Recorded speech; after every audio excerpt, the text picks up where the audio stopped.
Lo llamaban exterminio a través del trabajo. Y no era una simple frase. Era una sentencia calculada, fría y metódica, dictada no por un juez en un tribunal, sino por una maquinaria estatal, diseñada para aniquilar a millones. No se trataba de una cámara de gas, rápida y anónima, ni de un fusilamiento en masa. Era un proceso lento, insidioso, donde la muerte no llegaba como un estallido, sino como un agotamiento progresivo de cada gota de vida. La víctima era consciente de cada segundo de su propia descomposición, sintiendo cómo su cuerpo y su mente se rendían, día tras día, ante la brutalidad organizada. Este no era un castigo improvisado, era la aplicación industrial del sufrimiento, donde el látigo, el hambre y el frío eran solo herramientas para cumplir un objetivo final: convertir a un ser humano en un número más en la contabilidad de la muerte. Pero detrás de esta práctica aparentemente caótica se escondía un secreto aún más macabro, una verdad que revela la doble moral del régimen nazi. Mientras proclamaban la pureza racial y despreciaban a sus prisioneros, considerándolos, Untermenschen, subhumanos, su maquinaria de guerra dependía desesperadamente de su trabajo. Las fábricas de cohetes 5-2, las minas de carbón, la construcción de campos de concentración, toda la infraestructura del Tercer Reich se sostenía sobre los hombros de aquellos a quienes pretendían exterminar. La confesión más brutal no provino de un verdugo, sino de las frías estadísticas. Se calcula que la empresa IG Farben, por ejemplo, obtuvo beneficios equivalentes a $500 million actuales, gracias al trabajo esclavo de campos como Auschwitz-Manawitz.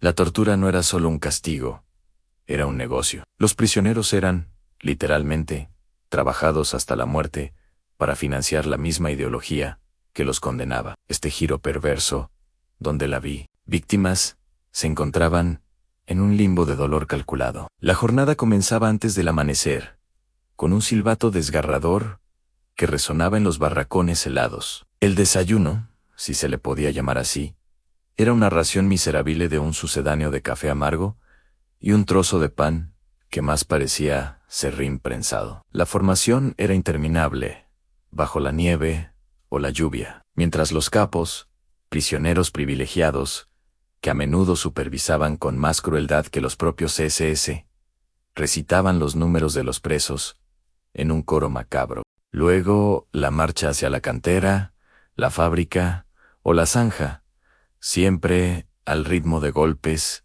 y gritos. El trabajo en sí era una pesadilla diseñada para superar los límites humanos. En campos como Mauthausen, la cantera de granito, conocida como la cantera de la muerte, era el escenario perfecto para este exterminio. Los prisioneros, famélicos y vestidos con harapos, debían cargar bloques de piedra de hasta 50 kilos por una empinada y traicionera escalera de 186 peldaños. Los guardias de las SS se apostaban arriba, disfrutando del espectáculo. Un paso en falso, un titubeo por agotamiento, y el pesado bloque se deslizaba, arrastrando al hombre y provocando una reacción en cadena que convertía la escalera en un tobogán de muerte y huesos rotos. Aquellos que sobrevivían a la caída eran rematados a golpes, o si tenían suerte, enviados de vuelta a la base para comenzar de nuevo. El frío invernal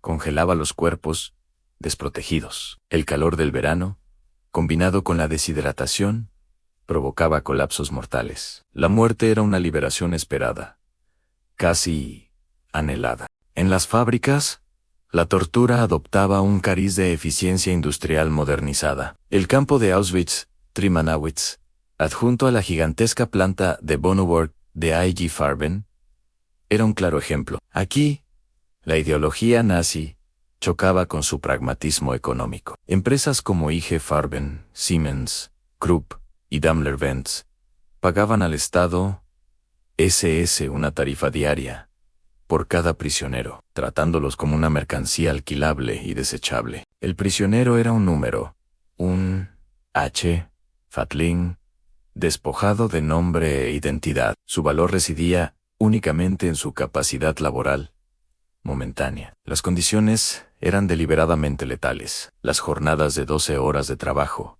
extenuante, manipulando productos químicos corrosivos, sin la más mínima protección, se combinaban con una nutrición deliberadamente insuficiente. La dieta, de alrededor de 1.300 calorías diarias, era menos de la mitad de lo necesario para un hombre realizando trabajos manuales pesados. El cuerpo, en su desesperación, comenzaba a consumirse a sí mismo.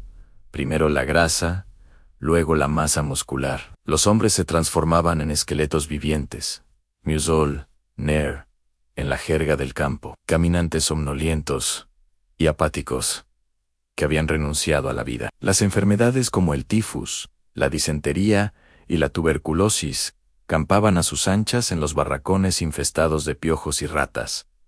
La atención médica era inexistente. Un prisionero enfermo era una unidad improductiva. Si no se recuperaba rápidamente por sus propios medios, era seleccionado para la cámara de gas, en el campo principal de Auschwitz-Birkenau. El sistema estaba perfeccionado. Ansé trabajaba hasta que el cuerpo ya no daba más, y entonces se eliminaba para dar paso a un nuevo trabajador. Las víctimas eran el mosaico de los indeseables del Tercer Reich.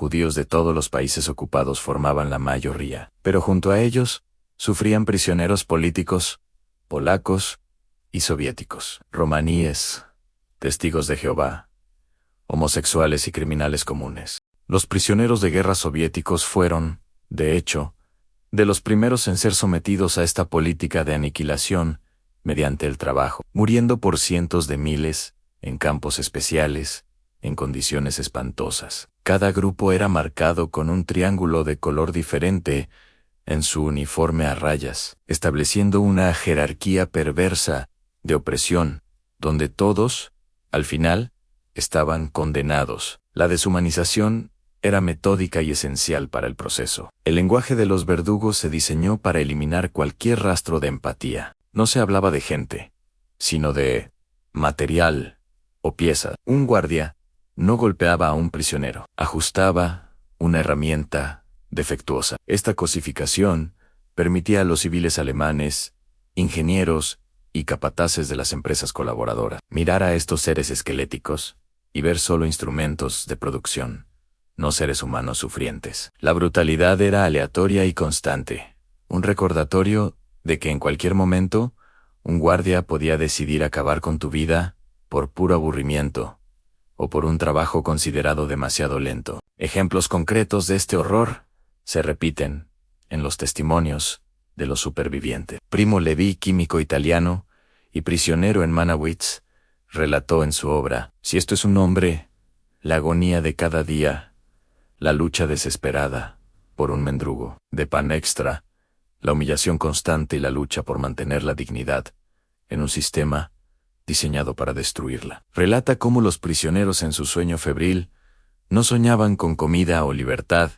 sino con la simple incapacidad de contar su historia, con el mundo fuera del alambre de púas, que se negaba a creer lo que allí ocurría. Otro superviviente describió el sonido de la fábrica, el estruendo de la maquinaria que ahogaba los gemidos. Los gemidos, un recordatorio constante de que su sufrimiento era invisible e insignificante para el mundo. La tortura del exterminio a través del trabajo era quizás la más siniestra de todas, porque robaba incluso la esperanza de una muerte rápida, prolongando la agonía hasta que la propia vida se extinguía por inanición, enfermedad o un golpe final. Estas historias no son solo relatos de un pasado remoto. Nos miran desde las páginas de la historia como un espejo oscuro, preguntándonos hasta dónde puede llegar la crueldad humana cuando el poder absoluto se combina con el miedo